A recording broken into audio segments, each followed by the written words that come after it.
Армысыздар достар, бүгін Duolingo сабағын ары қарай жалғастырамыз. Бүгінгі біздің үйренетін тақырыбымыз бұл describing an image деген сұрақтардың түрлері. Көбінесе бұл speaking бөлімі адамдардың қиналатын, тоқтап қалатын, мүдіріп қалатын жерлері осы жерде болады. Сол үшін бұл сұрақтарға қалай жауап беруіміз керек, осылардың барлығын түсіндіріп айтып беремін. Қысқа нұсқа айтатын болсақ, describing an image, сізге бір сурет беріледі, суретті сипаттап айтуыңыз керек. Ауызша айтатын сұрақтар да бар, жазбаша жазатын сұрақтар да бар. И осы сұрақтарға жауап беру стилі, сізден талап етілетін нәрсесі бір-ақ нәрсе.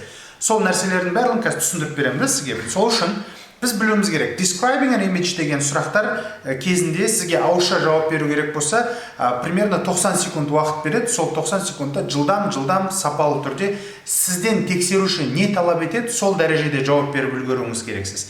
Техникалық тұрғыда ол қалай болады? Қазір түсіндіретін боламын. Describing an image деген сұрақтар орта есеппен 90 секунд берілген уақыт аралығында жасап бітуіңіз керексіз. Бұл жердегі сізді бағалайтын үш түрлі негізгі мәселе бар. Бұл content, қаншалықты терең түсіндіре аласыз тақырыпты, яғни суретті. Екінші, fluency, сіздің мүдірмей сөйлей алуыңыз, тоқтамай жауап бере алуыңыз маңызды. Арасында деген сияқты нәрселерді жасамауыңыз керексіз. Үшінші мәселе бұл pronunciation, яғни сіздің сөйлеу, жаңағыдай произношениеңіз жақсы болу керек, анық сөйлей алуыңыз керексіз. Енді қараңызшы, мынандай бір сурет берілді сізге дейді. Try to describe the image below. Мынау астыдағы суретті сипаттап көр дейді. Стандартный жауаптар қалай болады? Адамдар бұндай суреттерді көрген уақытта қатты тәжірибесі жоқ кісілердің жауап беретін жауаптар мынандай болуы мүмкін. Boys are playing football. Two boys are running behind. It's a football pitch. The ball is white. It's a big football field. There are 5 boys running. Яғни бір-бірімен қатты байланысы жоқ, тек қана жай сөйлемнен құрылған сондай бір сөйлемдер ғана айтылса, бұл жауап ретінде қабылданады. Бірақ сіздің нәтижеңіз, яғни нәтижедегі балыңыз өте төмен болады да бұндай жағдайда. Сол үшін бұндай жауаптарды беруден сақтануыңыз керексіз. Қалай дұрыс жауап берілу керек, қазір көреміз. Кеттік. Content, яғни қаншалықты терең түсіндіре алу жұмыстарыңыз қалай жүру керек. First, do not just name the image, but give clear explanation. Тек қана суретті қарап, мына жерде 2 бала бар, 3 бала бар, ақ топ бар деп айтып беруге болмайды. Толық бір түсіндірме беруіңіз керексіз. Show your lexical resource, яғни сөздік қорыңызды көрсете алуыңыз керексіз. Grammar skills and accuracy. Бұл жерде қатесіз сөйлемдерді жазу керек болатын болса, жаза алуыңыз керексіз. Сөйлеу керек болса, қатесіз сөйлеп, бірақ әдемі грамматикалық күшіңіздің, біліміңіздің бар екендігін дәлелдей алуыңыз керексіз. Екінші, fluency мәселесінде мүдірмей сөйлеу. Work on your speed and correct phrasing. Яғни жылдам сөйлеу, жылдам сөйлегенде де түсінікті дәрежеде сөйлей алу, дұрыс фразаларды қолдана алу керексіз. Бұл жерде collocations бар, яғни сөз тіркестері, тұрақты сөз тіркестерін қолдануды білу керексіз. Avoid too many stops during the speech. Яғни сөйлеу барысында көп тоқтауды жасамауға тырысамыз. Avoid repeating phrases. Қайталанатын фразаларды желательно көп қолданбаған жақсы. Үшінші, pronunciation. Сіздің анық сөйлей алуыңыз. Try to speak clearly. Әрбір дыбысты сөзді анық произношение жасауға, анық сөйлей алуға дағдылану керексіз, үйрену керексіз. Бұны біз speaking жаттығуларын жасаған уақытта үйренетін боламыз, істейтін боламыз. Бұл жерде имитация жасау керексіз. Shadow reading деген техника бар, соны қолданамыз. Your words should be understandable by a native speaker. Сіздің сөйлеп жатқаныңыз, бір американец немесе британдық алдыңыздан шықса, сол адам түсіне алатын дәрежеде болу керек.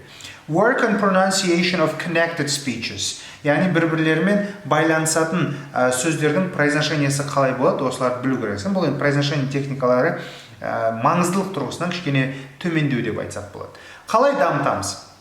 Енді сіздің алдыңызға мынандай сурет келетін болса, 5 негізгі параметр бар. Бірінші, суретке қараған кезде ойыңызда бір 2-3 секундтың ішінде не айтатыныңызды жоспарлап алуыңыз керексіз. Ойша план жасайсыз. Екінші, жалпылама түсіндірме айтып өтуіңіз керексіз сөйлемге, мысалы, суретке қарап. Ол бір-екі сөйлемнен тұрады. Сурет не туралы екендігі. Мысалы, жаңағы суретте бізде балалар тұрды, сол балалар туралы. Қазір мысалын көрсетемін, түсіндірем. Жалпылама түсіндірмені бір-екі сөйлеммен айтып көресіз. Бұл ана эсседегі introduction сияқты, таныстыру сөйлемі болу керек. Үшінші, бізде суреттегі мекенді сипаттауымыз керек. Арнайы сөздерді үйреніп алған жақсы, мекенді сипаттаған кезде, мысалы, it is on the right side, или там on the top of the picture there is something деген сияқты тіркестерді қолдануыңыз керексіз. Яғни, бір мекенді сипаттауға арналған сөздік қорыңызды дамыту керексіз. Өйткені бұл суреттердің ішінде сіз қосымша детальдар қосу керексіз. Ал детальдар суреттің артындағы background, фондағы нәрселерді сипаттаумен келеді, достар. Кеттік. Қосымша детальдарды қосу керек. Қосымша детальдар деген кезде бұл жерде не бар? Сіздің сол суреттен көрген экстра нәрселеріңіз, сіздің бір пікірлеріңіз болуы мүмкін, немесе бір суреттің ішінде ар жағында тұрған бір бала болуы мүмкін, немесе күліп тұрған мамасы болуы мүмкін деген сияқты. Сол нәрселерді де байланыстыра алуыңыз керексіз. Тек қана мысалы ойнап жатқан беткі фондағы нәрсені ғана сипаттамай-ақ қойған жақсы. Бесінші ең қосымша нәрсе ретінде бұл өзгерістерге өз ойыңызды қосу. Яғни бір спекуляция жасау дейді, бұны speculation дейді. Пікіріңізді айту. Мысалы, ана жақта суретте бір екі бала бір-бірімен ерегісіп тұрса, например, анау бала мінезі бұзық бала екен деген сияқты. Немесе қазір ерегісіп тұрған балалар бір-бірлерімен бәлкім әзілдесіп тұрған шығар, әдейі суретке солай түсіп тұрған шығар деген сияқты қосымша пікірлеріңіз қоса аласыз, егер уақытыңыз қалып жатса. Мынандай бір сурет алдыңызға келетін болса, сіз қалай сипаттайсыз? Жалпылама ақпарат. Жалпылама ақпарат дегеніміз бұл сурет не туралы екендігін қысқа нұсқа бір сөйлеммен айта өту, немесе екі сөйлеммен. Мысалы, this picture illustrates, this picture shows the moment of football match. Яғни бұл сурет мынандай деген сияқты қысқа нұсқа беру керексіз. Көбінесе бұндай жалпылама ақпаратты берудің өзіндік басталатын фразалар бар да. This picture illustrates, this picture shows, in this picture there are, mesela there are two teams деген сияқты. There is, there are мен басталады. Немесе in this picture мен басталады. Picture illustrates, немесе shows деген сияқты сөздерді қолдансаңыз, сізге уже жалпылама сөйлемді қалай бастауға болатындығын біліп тұрасыз. Сосын, first boy on the right side is leading the ball with high speed when the others are trying to catch the attacking player. Сөйлемдерде, яғни сіздің көрген нәрсеңіз не? Мысалы, суреттегі бала допты алып гол соғуға кетіп бара жатыр дейсіз, бұл қосымша бір жалпы информация. И дальше ары қарай уже детальдарды береміз. Кеттік. И бұндай сөйлемдерді сипаттап жатқан уақытта біз present simple немесе present continuous'ты қолданғанымыз абзал. Не үшін present simple, не үшін present continuous достар? Өйткені біз суретте белгілі бір әрекеттің көз алдымызда болып жатқандығын көріп тұрмыз. Сол себепті біз present continuous қолданғанымыз абзал. Ал кейбір жағдай кезде біз present simple мен еді, яғни күнделікті қайталанатын әрекеттерді сипаттайтын бізде шақтың түрі бар ғой, соны да қолданып айта берсек болады. Енді сіздің өзіңіздің патша көңіліңіз біледі, бұл жерде қайсысын қолданам десеңіз де. Суретті сипаттау қажетті тіркестер ретінде мен белгілі бір сөздердің жиынтығын беріп қойдым. Осы сөздердің барлығын көшіріп алыңыздар, жаттап алыңыздар, қолданысын әдетке айналдырып практика жасап көріңіздер. Мысалы, суретті сипаттауға қажетті тіркестер. Where and when the photo was taken. Яғни сипаттайтын кезде сіз білуіңіз керексіз. Сурет қай жерде, қашан түсірілді. Соған байланысты бір экстра информация беруіңіз керексіз. What or who is in the photo. Суреттің ішінде не бар, немесе кімдер бар деген сияқты. What is happening? Your opinion about the photo. How is the action or situation? Ситуацияны болып жатқан әрекеттерді сипаттау үшін керекті сұрақтарда сіз осы сұрақтарды өзіңізге қою арқылы мына суретті сипаттай аласыз. Бұл мысал ғана. Бұл сияқты сізге жүздеген суреттердің біреуін беруі мүмкін. Енді мына тіркестерді жаттап аламыз. This picture illustrates. This photo illustrates. This photo shows blah blah blah. Одан кейін that there is something. There are something. Яғни мына жерде бір нәрселер бар, немесе бір нәрсе бар деп айтасыз. From this picture I see that blah blah blah. Кете береді. Көрдіңіз бе? Мен бұл суреттен мынаны көріп тұрмын. In this picture the action is taking place in blah blah blah. Бұл суретте әрекеттер мынандай жерде болып жатыр деген сияқты. Көрдіңіз бе? Осы тіркестерді қолданыңыз. Мысалы, мына жерде бізде әрекет футбол алаңында болып жатыр. In this picture the action is taking place in football pitch. Осы тіркестерді қолдануды үйреніңіз. Бұл тіркестер әмбебап, яғни басқа да суреттер алдыңызға келетін болса, спокойно қолдансаңыз болады. In the background I see that there is. Background деген фон деген сөз. Мен фонда мынандай нәрсе көріп тұрмын.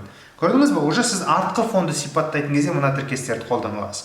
By looking at this picture, I can say that it is a brilliant image. Көрдіңіз бе? Мына суретке қарай отырып, мен бұл суреттің керемет сурет екендігін айта аламын. Көрдіңіз бе? Of competition, a brilliant image of competition.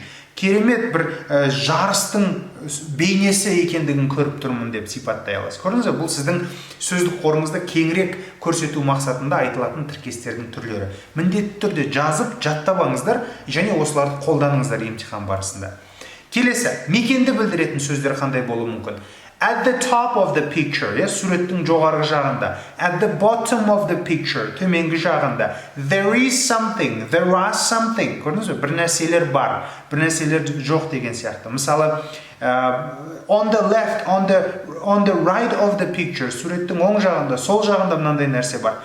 Next to the guy who is running after the ball, мысалы, доптың артынан жүгіріп бара жатқан баланың тура жанында деген сөз. Next to, немесе right next to something. Яғни бір нәрсенің тура жанында деген мағынаны білдіреді.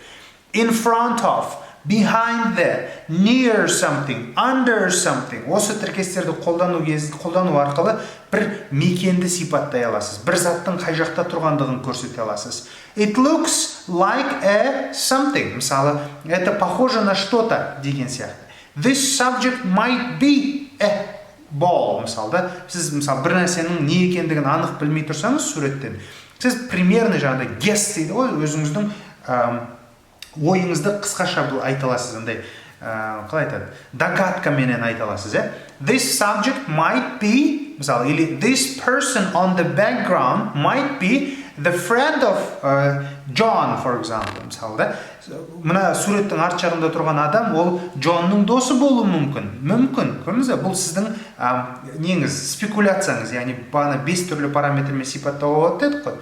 Сол сияқты өзіңіздің ойыңызды қосатын кезде осы тіркесті қолдана аласыз. This subject, this person might be something or somebody деп айта аласыз. It could be a something, мысалы. Тоже осылай қолдануға болады. Сыртқы көріністің сипаты, адамдардың түрлерін сипаттай аласыз. Мысалы, the boy looks like 10 years old. She has wonderful eyes and dark fair hair. Деген сияқты. I guess the boy is quiet and kind. Мысалы, I guess the boy on the left is stronger than the other guys. Мысалы, менің пайымдауымша, сол жақтағы бала басқа балалардан күштірек секілді. Көрдіңіз бе? Осылай сипаттайтын кезде қолданыла алады. Мысалы, it looks like a sunny day outside. Күн ашық күн сияқты көрініп тұрмаған деп айта аласыз. Хотя жаңбыр жауып кетуі мүмкін сразу, да? I don't think it's warm there because both kids are wearing thick sweater. Мысалы, кейбір суреттер берілуі мүмкін, қалың жемпір киіп тұрған балалар болса, сіз айтасыз, I don't think it's warm there. Менің ойымша, ол жақта жылы емес сияқты. Өйткені мына балалар не киіп апты? Қалың киім киіп апты деген сөз. It's sunny, though I can see their shadows on the ground. Далада күн шығып тұр, өйткені мен балалардың көлеңкесін көріп тұрмын жерден деп айта аласыз. Көрдіңіз бе?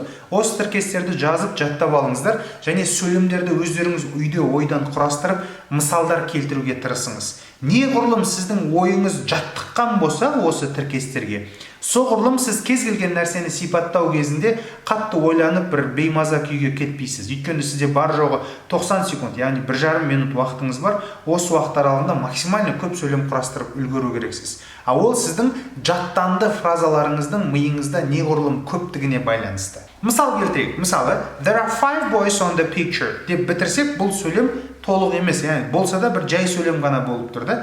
Сол үшін бұл сөйлемді біз түрлендіреміз. There are several boys actively playing football with each other десек. Мына жерде бірнеше бала бар, активно бір-бірлерімен футбол ойнап жатыр. Көрдіңіз бе? Бұл уже күрделі сөйлем. Кәдімгідей бір әдемі ұзағырақ сөйлем. Бұл сіздің уже жақсы бал алуыңызға көмектеседі. This picture illustrates kids passionately playing football. Көрдіңіз бе? Мынау сурет страстно ойнап жатқан балалардың бейнесін көрсетеді. One boy is trying to run away with the ball, whereas others are trying to stop him from scoring a goal. Бір бала дейді, доппенен басқаларынан қашып кетуге тырысып жатыр. Trying to run. Көрдіңіз бе? Whereas, тогда как, яғни басқалары ол кезде не дейді, оны гол соғудан тоқтатуға тырысып жатыр. Trying to stop, тоқтатуға тырысып жатыр. I see a strong willingness to win on the faces of each player shown on the picture. Мен балалардың жүздерінен қатты жеңгісі келетін бір бейнені көріп тұрмын. Көрдіңіз бе? In addition, I admire the quality of football field made for the kids. Оған қоса, көрдіңіз бе? In addition деген сөзді біз қосу арқылы біздің сөздік қорымыздың кең екендігін және сөйлемдердің бір-бірлерімен арасында байланыстың бар екендігін көрсету үшін қолданып жатырмыз. Бұлардың бәрі linking words деп аталады. Немесе бұларды IELTS-та coherent жаңағыдай эсселеріңіздің немесе сөйлемдеріңіздің бір-бірлерімен әдемі байланысқандығын көрсету үшін қолданылатын сөз тіркестері ретінде қолданылатын бір техника деп біліңіз. Осындай сөздерді қолданамыз. Оған қоса, in addition, I admire the quality of football field. Мына футбол алаңының сапасына қызығамын, яғни сондай бір с восхищением смотрю деген мағынаны білдіреді. Енді біз сол жердің мекенін сипаттап көрейік, достар. Бағанағы тіркестердің барлығы мына жерде тұр тізімде. Енді қараңыз. There are 3 football goals in the background, which means that this football pitch can fit several teams at a time. Қараңызшы, мен суретте деймін, балалардың бэкграундында 3 футбол алаңының бірнеше командалар ойнауына ыңғайлы екендігін көріп тұрмын дейді. Just above the heads of players, I see the green trees, which shows that this is a summer season. Мен балалардың басының жоғарғы жағынан жасыл ағаштарды көріп тұрмын. Бұл далада жаз екендігін білдіреді. Көрдіңіз бе? Бұл жерде сіздің ойыңызды айтуда маңызды мәселе. Сол себепті сіз қалай сипаттасаңыз да бәрі. Ол жерде дұрыс емес жауап деген жоқ та. Ол жерде сіз қалай сипаттайсыз. Әрине кішкене фантастикамен ұшып кетпесеңіз болды да. Бірақ реально түсіндіріп жатсаңыз, өзіңіздің ойыңызды айтып жатсаңыз, бұл күз болуы да мүмкін. Бұл немесе көктем болуы да мүмкін. Бәрібір де, бірақ сіз пікіріңізді айтып жатсыз. I see the legs of defending team parallel to the attacking player. Мен дейді, мынау қорғанып жатқан команданың ойыншысының аяғының жаңағыдай атака жасап жатқан оқушы баланың аяғымен параллельно тұрғанын көріп тұрмын. Бұл жерде біз parallel to something деген тіркесті қолданып жатырмыз. Көрдіңіз бе, қалай қолданамын десеңіз өзіңіз білесіз да, самое главное, сіз суретті сипаттау керексіз. Біреу ана жерден мысалы бір вообще басқа нәрсе көруі мүмкін. Абстрактный дүние көруі мүмкін. Сосын мынау қызыл мен дөңгелектер жасалып қойған нәрселерге назар аудармай қойсаңыз болады. Ол просто мен сіздерге фокусыңызды қойып көрсету үшін әдейілеп жасап қойдым да, шын сурет сізге өйтіп дөңгелектармен берілмеуі мүмкін. Поэтому бұл бізге рабочий сурет деп біліңіздер.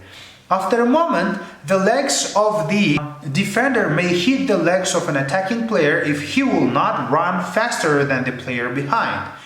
Белгілі бір уақыттан кейін арттағы қорғанушы футболисттің аяғы жаңағы шабуылдаушы жігіттің аяғына тиіп кетуі мүмкін дейді.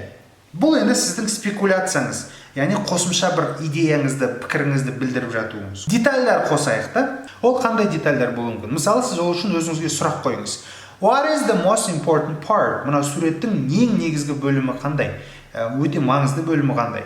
Сосын vocabulary қолданамыз. Бұл vocabulary'дің ішінде, яғни сөздік қор ретінде біз action verbs, adjectives, adverbs қолдануымыз керек. Action verbs деген етістіктер ғой, бір әрекетті білдіретін етістіктер. И grammar ретінде біз present simple мен present continuous'ты қолдану арқылы суреттерді сипаттаймыз, достар. Сосын, мысал ретінде мынандай сөйлем жасақ. Several boys are running after a ball. Бірнеше бала доптың артынан жүгіріп жатыр. Бұл қате емес, бірақ өте қысқа сөйлем. Давайте осыны деталь қосу арқылы кішкене созып әдемілеп жазып көрейік та. Several boys are actively playing in a competitive football match, where a boy on the right is leading the ball towards the goal.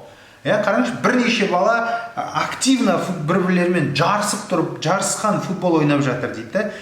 Ол жердегі мынау оң жақта кетіп бара жатқан бала дейді, допты өзімен бірге алып воротаға қарай бара жатыр дейді. Негізі сондай ғой суретте. Көрдіңіз бе, біз кішкентай суреттен ұзын бір сөйлем шығаруды үйреніп жатырмыз. Сіз де үйде осындай практика жасаңыздар. Жасаған жұмыстарыңыздың барлығын кураторларыңызға жіберіп, сол жерде сұрақтарына, жаңағыдай қателеріңіз, нәрселеріңіз болатын болса, сұрақтарыңызға жауап алсаңыздар болады. И осылай көп спекуляция жасап, бір кішкентай нәрседен таудай дүниені жаза алатын дәрежеге келтіруіңіз керексіз өзіңізді. Ол дағдылануды қажеттіретін белгілі бір қабілет, достар. Сол үшін жұмыс жасаймыз. кеттік. Speculate дейді, спекуляция жасауымыз керекпіз.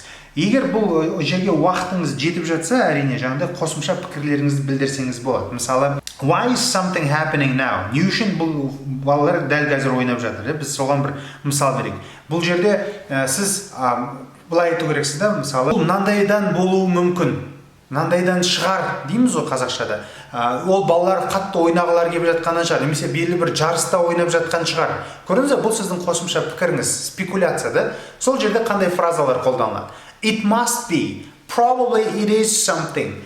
It must have been деген тіркестер қолданылуы мүмкін. Бұл modals in the past деп аталады. Модалдық етістіктерден кейін біз present perfect'тің формасын қолданамыз. Яғни must, have, has plus етістіктің үшінші формасы. Мысалы, it must have been the friend of my friend. Ол менің досымның досы болуы мүмкін. Көрдіңіз бе? Осындай тіркестер спекуляция кезінде қолданылатын тіркестер. Бұларға көбірек практика жасаңыздар. Модалды етістіктер тақырыбын қайталаңыздар. И соларды кеңірек қолдануға тырысамыз. Мысалы, it could have been the boss of his company. Ол сол компанияның жаңағыдай бастығы болуы мүмкін. Болуы мүмкін. Could have been. Кеттік. Мысалдар ретінде, the boy behind could be the toughest player of his team. Артында келе жатқан бала команданың ең қатты ойнайтын ойыншысы, ең жаңағыдай жосқы ойнайтын ойыншысы болуы мүмкін дейді. Көрдіңіз бе, бұл сіздің пікіріңіз, спекуляцияңыз яғни. The player on the far left side probably is elder than the rest of the kids. Сол жағындағы, ең шетіндегі сол жағындағы бала басқа балалардан жасы үлкен болуы мүмкін. Өйткені ол ірі көрінеді дейді. Red team must have scored more goals because the team looks stronger to me. Қызыл команда көбірек гол соғып қоюы мүмкін, өйткені олар маған күштірек болып көрініп тұр. Бұл сіздің жеке пікіріңіз, и вы на это имеете право. Ешқандай бір проблема жоқ, достар. Қосымша ойлар айтуға болады. Қорытындылап келген кезде, біз кез келген суретті көрген кезде ойша жоспарлауды білуіміз керек. Жалпылама ақпаратты беруіміз керек. Бір-екі сөйлемменен сөйлемді сипаттауымыз керек. Бұл introduction сөйлемдері болады. Үшінші, біз мекенді сипаттауымыз керек. Төртінші, біз детальдарды қосуымыз керек. Бесінші, уақыт қалып жатса, спекуляциялық жұмыстар, яғни қосымша ойыңызды, пікіріңізді айта аласыз.